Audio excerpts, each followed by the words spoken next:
Hello, ఇది దొండకాయ అండి. దొండకాయ పులుసు పెడుతున్నాను. అందరూ వంకాయ, గుత్తి వంకాయ వేస్తారు.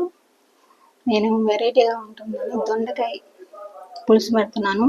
ఇట్లా వంకాయలు గుత్తి వంకాయ కోసుకున్నట్టు ఇట్లా కోసుకోవాలండి. దొండకాయలు 1 కిలో, ఎర్రగడ్డలు 2, టమాటాలు 2, కరివేపాకు, దీనికి కావాల్సిన తిరగమాత గింజలు,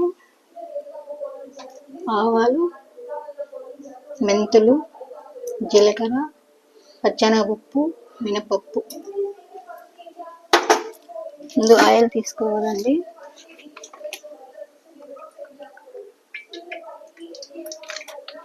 ఆయిల్ బాగా పోసుకోవాలండి. దీనికి కొద్దిగా 100 గ్రాముల దాకా పోసుకోవాలి. అప్పుడే టేస్ట్ అనేది వస్తుంది.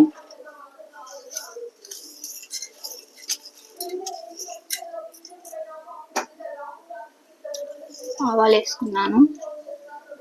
అవి చిటపట అవ్వాలి.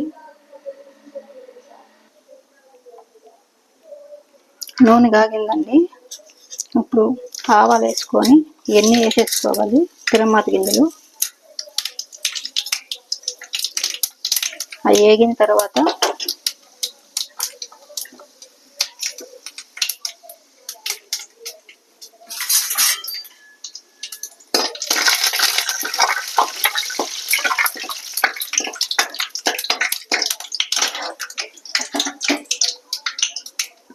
ఎర్రగడ్డలు వేసుకోవాలండి. ఎర్రగడ్డలతో కూడా కరివేపాకు వేసుకోవాలి. ఈ ఎర్రగడ్డలు వేగేటప్పుడు ఈ జీలకర్ర ఉంది కదా, ఈ జీలకర్ర కూడా వేసుకోవాలి. ఈ జీలకర్రతోనే టేస్ట్ వస్తుంది కూర.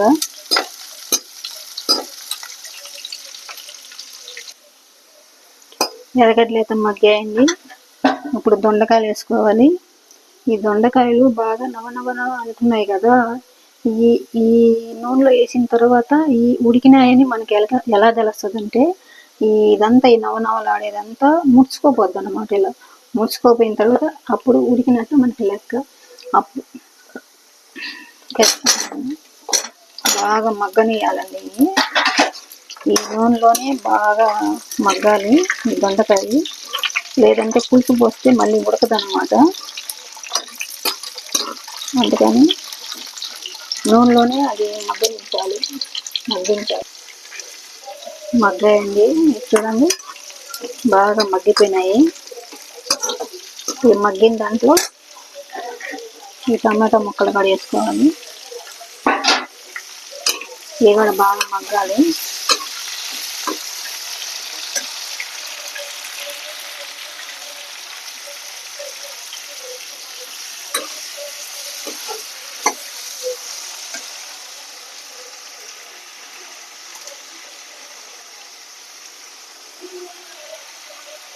కొద్దిగా ఉప్పు వేసుకోవాలి.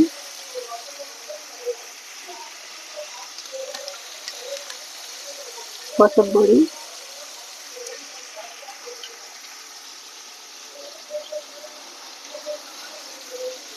దీనికి ఇంపార్టెంట్ ధనియాల పొడి అండి. ధనియాల పొడి వేస్తేనే దీనికి టేస్ట్.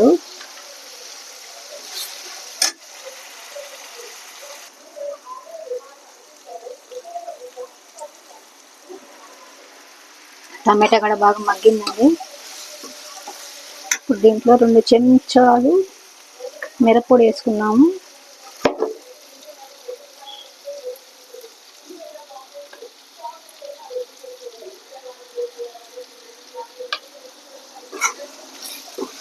బాగా కలపాలి. బాగా దగ్గరికి పోసుకోవాలండి. అప్పుడు ఈ చింతపండు రసాన్ని వేసుకోవాలి.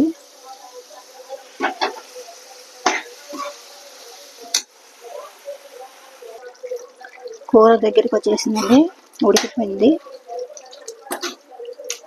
దీని మీద కొద్దిగా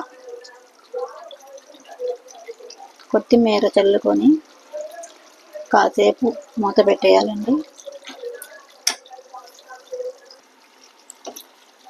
ఆహా, ఏమి రుచి! అనరమై మరిసి అబ్బా సూపర్. ఇది కానీ అన్నంలో వేసుకొని తింటే సూపర్ ఉంటుందంటే చేపల పులుసు లాగా ఉంటుంది. చాలా బాగుంటుంది. టేస్ట్ చేసి మీరు కూడా చేసుకొని తిని చూడండి, తెలుస్తుంది మీకే ఎట్టుంటుందో. చేపల పులుసు లాగే ఉంటుంది అచ్చం. ఒకసారి ట్రై చేయండి మీరు కూడా. మీకు నచ్చితే ఒక లైక్.